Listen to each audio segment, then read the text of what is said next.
नमस्कार मित्रों, सुप्रभात। गुड मॉर्निंग कहे या राम राम कहे या जय राम जी की कहे। अब गांव में क्या कहते हैं, का हाल बा, क्या हाल है। अलग अलग बोलने के भाषाओं के तरीके होते हैं, हम अलग अलग तरीकों को समझते हैं। इंग्लिश में गुड मॉर्निंग कहते हैं, तो पहली बार मिलते हैं तो नमस्कार करते हैं, ठीक है। वीडियो 2018 की श्रृंखला चल रही थी, हिंदी की श्रृंखला की आज ये तीसरा दिन का है। इसमें 26-27 जून को एग्जाम होना है और धीरे धीरे घड़ियां नजदीक आ रही हैं, दिल धड़कनें बढ़ रही हैं। अब आपको मेहनत लगातार 8 घंटे रोज से बढ़ाकर 10 घंटे करना होगा, नहीं तो सिलेक्शन बहुत ही दूर होगा। कंपटीशन बहुत आई है, 10 लोग के आसपास पिछली बार एग्जाम दिए थे, इस बार भी हो सकता है, लेकिन हो सकता है बहुत से लोग एग्जाम छोड़ दें, लेकिन कुछ कह नहीं सकते, देख ही रहे हैं। तो चलते हैं अगले क्वेश्चन की तरफ। पूछा गया है, चैप्टर का नाम देख लेते हैं। चैप्टर का नाम है वर्ण और ध्वनि। इस पे प्रश्न होगा, आपने बहुत बार पढ़ा होगा, बस मात्र 20 प्रश्न 5 मिनट में चर्चा करेंगे और निकल चलेंगे, ठीक है। निम्नलिखित में से कौन सा अयोग्य वा है, ठीक है। उसमें व्यंजन किसे कहते हैं, उसमें व्यंजन कौन सा है, इसमें उसमें व्यंजन छोटा सा है, ठीक है। अंतःहस्त व्यंजन नहीं है, ह जो है अंतःहस्त व्यंजन नहीं है, जो अंतःहस्त व्यंजन में आते हैं।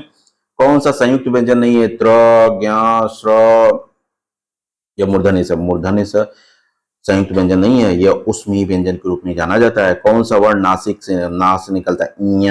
नासिक वर्ण कौन सा है, ञ है। निम्नलिखित में से किस वर्णमाला किसे कहते हैं, वर्णमाला वर्णों के व्यवस्थित समूह को कहते हैं, जिसे वर्णमाला कहते हैं, ठीक है। निम्नलिखित में से ज्ञ वर्ण किन वर्णों के सहयोग से बना है। ज्ञ वर्ण जो है आधा ज और इ से मिलकर बना हुआ है। कौन सा कंठ तालव्य वर्ण है, ए कंठ तालव्य वर्ण है, ठीक है। बढ़ते हैं अगले क्वेश्चन की तरफ। हिंदी भाषा में ह्रस्व स्वरों की संख्या कितनी है, ह्रस्व स्वरों की संख्या 4 है। हिंदी भाषा में ध्वनियां कितने प्रकार की होती हैं, हिंदी भाषा में ध्वनियां 2 प्रकार की होती हैं। कौन सा अघोष ध्वनि उत्पन्न करता है, स अघोष ध्वनि उत्पन्न करता है। कौन सा घोष ध्वनि उत्पन्न करता है, य घोष ध्वनि में आता है। कौन सा दंतोष मतलब दांत और ओठ दोनों से बोला जाता है, व। ये सब प्रश्न बहुत बार आए हैं, हम जानते हैं ये प्रश्न आप पढ़े होंगे, लेकिन मेरा एक बस टारगेट ये है कि हम आपको मात्र 5 मिनट में प्रश्नों का रिवीजन करवाएं। अगर आपका प्रश्नों का रिवीजन हुआ और आप सुने रहेंगे तो आपको भली बात याद रहेगा। पूछा गया अल्प प्राण नहीं है, ख और ठ अल्प प्राण नहीं है। अब आपको क्या करना है, अल्प प्राण के बारे में पढ़ना है। महाप्राण वर्ण क्या है, महाप्राण वर्ण बड़ा सा है, ठीक है। व और फ ध्वनियां क्या कहलाती हैं, व और फ ध्वनियां दंतोष्ठ कहलाती हैं, ठीक है। अगले क्वेश्चन की तरफ बढ़ते हैं। निम्नलिखित में से छ का क्रम किस वर्ण के बाद आता है, छ का क्रम क वर्ण के बाद आता है, ठीक है। आगे चलते हैं, कौन सा लुप्त स्वर कौन सा है, ओम। ओम जो है लुप्त स्वर में आता है। आगे चले क्वेश्चन।